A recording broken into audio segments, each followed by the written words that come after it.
wrong, you guys. I'm so sorry. I was so awful and mean, and because of me, this poor shamed girl probably went on to kill herself even more with her obesity, or even worse.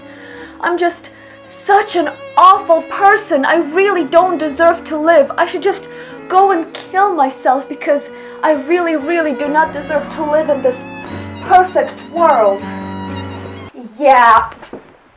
No. Fuck that shit. I'm a cunt. Deal with it.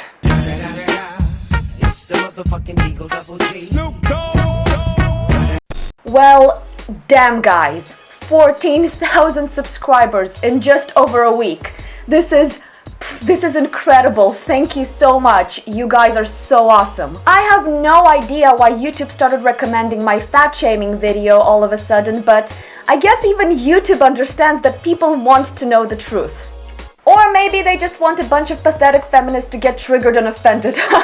So I thought, since my video about Natasha went so viral, I might as well do an update on her. I have read all of your comments and I've tried to reply to most of them, but I might as well repeat myself one more time in case people don't want to search through the comments for the updates that I've given people. So the show that Natasha was on was a clear setup, and I'm glad a lot of you understood that. I mean, come on.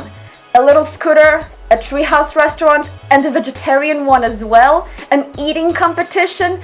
It's obvious that the show tried to put Natasha in those shaming situations to help her and to make fun of her for other people. And that is completely acceptable. It is okay to laugh at people, especially if it's something fixable and something that those people did to themselves. It's not like the show producers and myself were making fun of an amputee or a disabled person or somebody who had a stroke.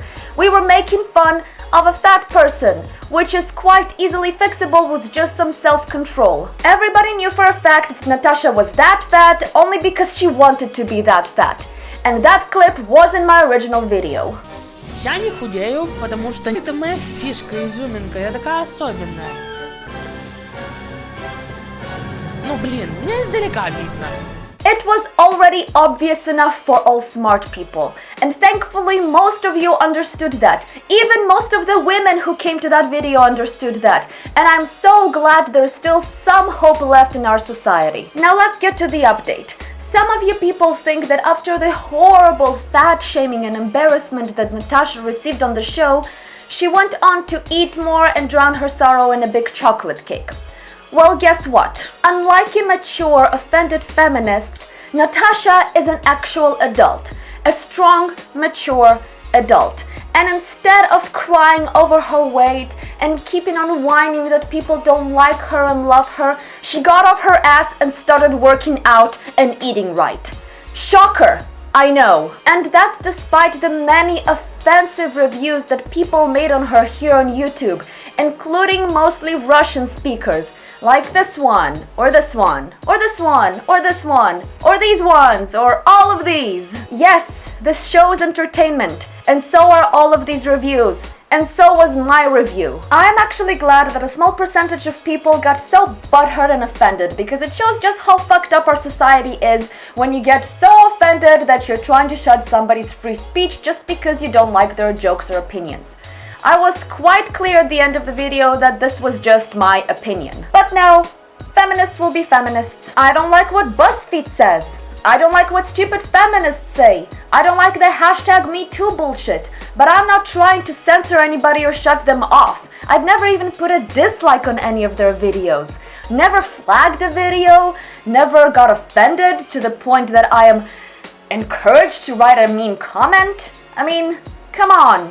This is just pathetic. Get a life. But then again, I'm not a triggered little leftard. Fat acceptance is not a good thing. All it does is encourage people to keep eating, keep being lazy, and keep killing themselves. Come on, keep doing that, bitches. You're really helping those people get healthier. I'm not saying that my jokes are too helpful, but then again, my jokes are not that harmful. They are jokes. And if you get so butthurt offended, you only have yourself to blame. Because it has been proven many times before, fat shaming helps. It helps the mature, strong adult individuals and not the little pussy butthurt people who take everything way too seriously.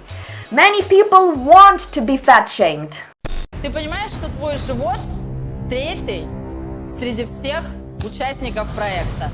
You should parlay the shaming thing into a professional business. Well, you know, because some of us want to be shamed. When I was in law school and I was come gaining on. weight, I said to my stepfather, if you see me go to that kitchen one more time, you say, where are you going, fat? Right?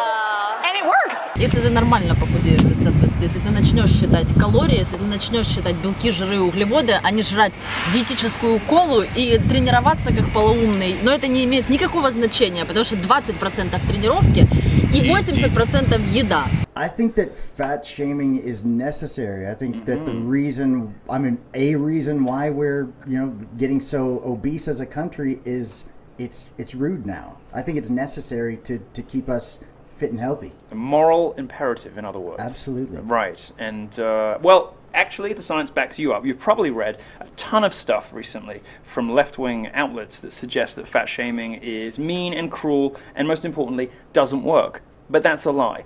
Красная команда. Вам не кажется, что вы слишком часто проигрываете? У вас нет ощущения, что вы худшая команда на этом проекте? If you're fat and you're somehow able to get sex anyway, it can make the... Right. If somebody wants to roll you in flour and look for the wet bits, it can make the pill less effective. So Really? So not only have you got so drunk that you've gone home with a mountain, but you are more likely to have mountain children from your mountain mate. Идет сначала Игорь, потом идет Вика, затем самый большой живот твой. Понимаешь это? Да. Я не говорила останавливаться. They want to lie to you about the dangers of Big Macs for breakfast, and they will punish people, by the way, who tell the truth. Кто сколько сбросил на прошлом взвешивании? Алена? 1. На позапрошлом? 1. 2 взвешивания назад? 1. Кто хуже всех в команде? Body positivity is a movement from feminists to tell people that especially girls and young women can be sexy and healthy at any size. It is a lie, it doesn't work. And you know what does work? Megyn Kelly said it, fat shaming works. На месте Наташи я бы не то что не смеялась, а я была бы максимально сконцентрирована только на том, чтобы исправить то, что она сейчас видит в зеркале. Мне кажется, что она не понимает, насколько она ужасно выглядит, насколько у нее большой второй подбородок, насколько у нее огромный живот, и это некрасиво, она не похожа на женщину. What the studies say is that if people feel bad about themselves, they're more likely to change. A landmark study by obesity experts in 2014 found that the number one motivating factor encouraging people to lose weight was a desire to improve self-worth. In other words, if you feel bad about you because other people are saying things about you, if you're looking in the mirror and you're not enjoying what you're seeing, and provided other people aren't lying to you and telling you, don't worry, you're beautiful, everything's fine, it's the biggest motivating factor you can have to lose weight. Ей не нравится мой тон, ей не нравится, что я на нее наезжаю, но моя цель сделать ее красивой. Now, a study from the UCLA it has a dedicated eating research institute, and they concurred, they recommended social pressure on the overweight as a remedy to America's obesity crisis. So the experts agree, mean comments about people's weight from either gender to either gender is the number one reason why people may be encouraged to lose weight. Я думаю, что Алена не привыкла, чтобы с ней разговаривали в таком тоне, и не привыкла признавать свои поражения. Она живет в сказочке, в которой она принцесса. There's only one serious study that suggests the opposite and says that it's counterproductive and that mean comments can make people spiral into depression And who funded that? Well, it wasn't a question of funding. It was based not on tracking people's weight, but on a survey of people who were already fat. These are people who, people who are living in denial. People who are incapable of, of counting calories. Who think that you can, well, who are in the same situation I was in December. Eating half a cake and pretending that it doesn't make any difference. It's Christmas. These are people who live in there from day in day out. A survey of fat people who have. The survey of fat people, they just believed the results, and these fat people said, because they'd been conditioned into this by all of these sort of bogus studies you read on Vox and BuzzFeed and Gawker and whatever. Fat shaming doesn't work. It's an emotional disorder, and you have to be nice to me, because if you're not nice to me, I'm going to get fatter. It sounds more like a threat than the results of a serious study.